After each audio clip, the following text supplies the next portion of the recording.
Hello किसान भाइयों, आज के इस वीडियो में हम लोग बात करेंगे एक ऐसी खाद के बारे में जिसका यदि आप उपयोग करेंगे तो इससे आपके धान का जो उत्पादन है वो बढ़ेगा।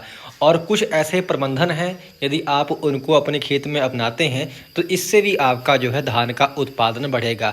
आप देखते होंगे कि सेम खाद आप डालते हैं वही खाद जो है आपका पड़ोसी भी डालता होगा, परंतु कई बार ऐसा होता है कि हमारा जो पड़ोस का खेत होता है उसमें जो है भरपूर धान का उत्पादन निकल कर आता है, परंतु हमारे खेत में जो है इतना अच्छा उत्पादन धान का नहीं आ पाता। जबकि हम लोग सेम खर्चा वही चीज़ें वो डालता है, वही चीज़ें हम लोग भी डालते हैं, परंतु इसमें जो फ़र्क आता है वो सिर्फ फ़र्क होता है प्रबंधन का। जो आपका प्रबंधन होता है और जो दूसरे का प्रबंधन है, दोनों में फ़र्क होता है, जिसके कारण जो है आपका धान का जो है पैदावार कम आती है।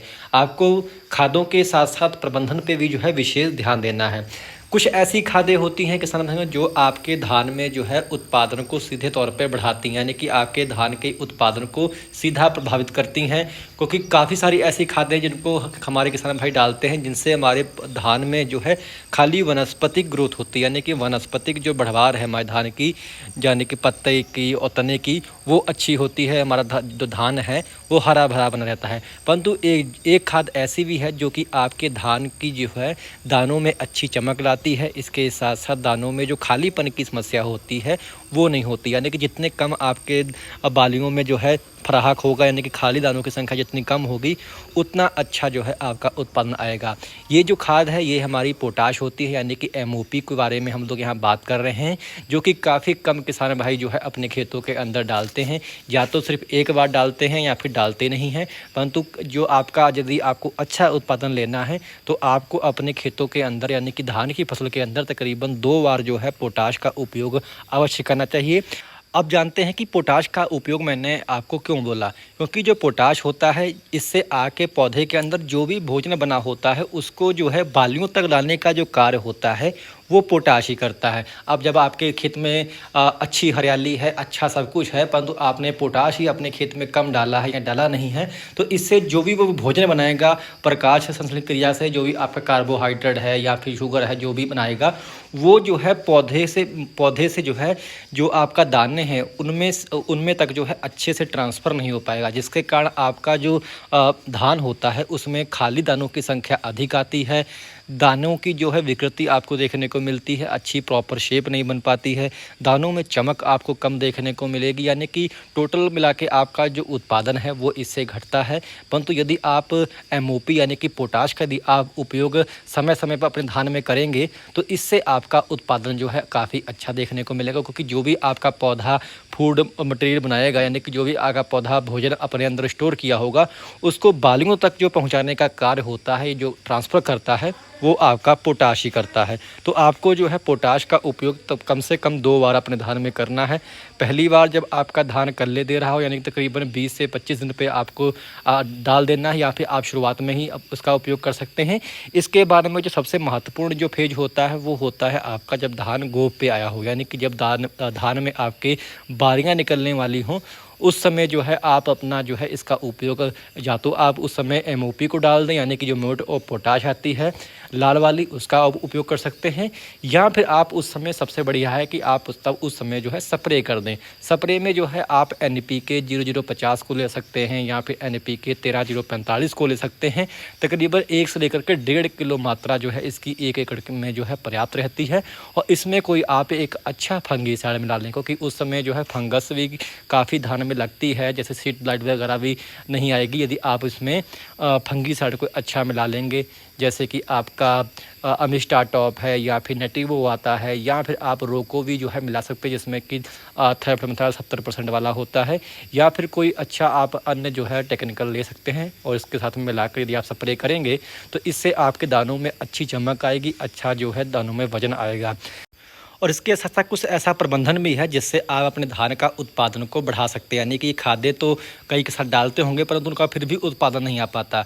इसका वजह होती है आपका प्रबंधन में ये है कि कई किसान जो देखा है कि अपने खेतों में पानी अधिक भर के रखते हैं, यानी कि आपको वाटर मैनेजमेंट भी करना है। जैसे ही हमारे मन में धान का ख्याल आता है तो लपालप जो है खेत जो है धान में जो है पानी भरे आपको दिखाई पड़ते होंगे, परंतु ऐसा नहीं है। आज काफ़ी दौर बदल चुका है, कई जो है रिसर्च भी हुई हैं कि शुरुआती जो स्टेज होती है उस समय तो आपको पानी अपने धान में देना है, यानी कि जब तकरीबन आपके रुपाई के 20-25 दिन हो शुरुआती, उसमें आपको पानी भर के रखना पड़ता है, क्योंकि उस समय खरपतवार भी उगेंगे यदि आप नहीं भरेंगे। परंतु उसके बाद में आपको अपने धान के अंदर जो है पानी हल्का सूखा कर देना, यानी कि बिल्कुल आपको सफ़ेद नहीं करनी धरती। आप एक बार पानी लगाएं और 2 दिन के बाद जब आपका देखें कि पूरा धरती पानी पी चुकी है, नमी हो उसमें, उस समय आप फिर अपने खेत में पानी जो है चला सकते हैं। यानी कि आपको पूरा लपालप पानी नहीं भरना है, इससे आपके धान में एक तो लीचिंग अधिक होती है जो भी आप न्यूट्रिएंट डालते हैं, दूसरा इससे आपके धान में जो है ऑक्सीजन जो होती है वो जड़ों तक नहीं पहुंच पाती, जिससे आपके धान की जो जड़ें होती हैं वो अच्छे से ग्रोथ नहीं कर पाती, वो काली पड़ जाती हैं या भूरी हो जाती हैं। तो कोशिश करें कि आप अपने खेतों में जो है वाटर मैनेजमेंट यानी कि पानी का अच्छा प्रबंधन करें।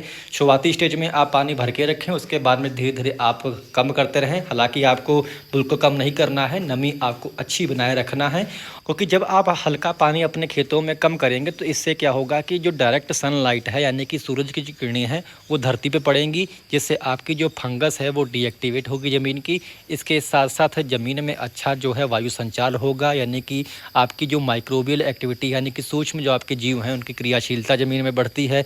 इसके साथ साथ जब आपके ज़मीन में अच्छा जो है वायु संचार होगा तो आपकी जो ज़मीन होगी उसके अंदर जो पौधे की जो जड़ें होती हैं वो काफ़ी अच्छे से अपना फैलाव ले पाती हैं। जो सफ़ेद जड़ें होती हैं उनकी संख्या काफ़ी बढ़ती है।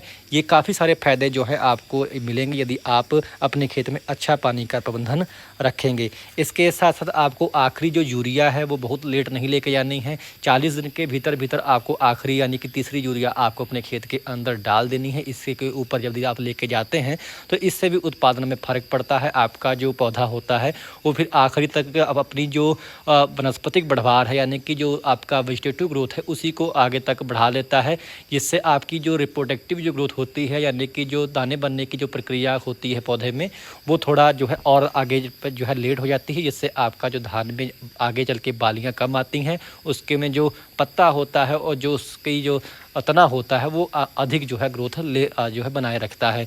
तो ये काफ़ी चीज़ें हैं, यदि आप इनका प्रबंधन भी अच्छे से करेंगे और अपने खेत में जो है खादों का भी अच्छा उपयोग करेंगे तो इससे आपके धान में अच्छा उत्पादन आएगा। साथ ही साथ जैसे कई किसान होते हैं उनके खेतों में पीलेपन की समस्या धान में आती है। यदि आपके धान में कोई रोग नहीं है तो आप इसमें एक स्प्रे लगा सकते हैं, जिसमें जो है आप चिलेटेड जिंक ले सकते हैं। तकरीबन 120 ml आप जो है चिलेटेड जिंक लें और तकरीबन जो है इसमें 120 ग्राम ही जो है आप फेरस सल्फेट जो आपका आता है यानी कि जो लोहा आता है चिलेटेड फॉर्म वाला 120 ml जो है आपको चिलेटेड फेरस सल्फेट भी ले लेना है। और इसमें आप 1 किलो मैग्नीशियम सल्फेट यदि हम मिला के इसका स्प्रे भी यदि कर देंगे तो इससे यदि किसी किसान के खेत में ग्रोथ कम है या फिर पीलेपन की समस्या है तो वो दूर हो जाएगी। ये भी काफ़ी अच्छा एक फार्मूला है, सस्ता पड़ेगा आपको, क्योंकि कई बार आप ज़मीन में जिंक देते हैं परंतु उसके जो है फिर भी आपके पौधे को नहीं लगती है या फेरस देते हैं, क्योंकि तब थोड़ा ज़मीन का यदि आपका पीएच ऊपर नीचे है तो इससे भी थोड़ा चीज़ें फेस करनी पड़ती हैं। तो यदि आप ये प्रॉपर जो है तरीके अपने खेतों में अपनाएंगे तो आपको बहुत सारे जो है इसके अच्छे रिजल्ट देखने को मिलेंगे। हालांकि कोई भी एक ऐसी अकेली खाद नहीं होती जिसको आप अपने खेत में डाल दें और जो है आपके खेत में कल्ले काफ़ी फूट पड़े या फिर आपके खेत में उत्पादन काफ़ी बढ़ जाए। आपको प्रॉपर मैनेजमेंट भी अच्छा रखना है, यानी कि प्रबंधन आपको अच्छा रखना है। उसके साथ साथ समय समय पर जो खादों की रिक्वायरमेंट होती है उसको भी आपको अपने खेत के अंदर पूरे करते रहना है। तो उम्मीद है कि जानकारी आपके काम में, जानकारी आपको अच्छी लगी हो तो कृपया हमारे चैनल को आप लोग सब्सक्राइब करना मत भूलिएगा। धन्यवाद।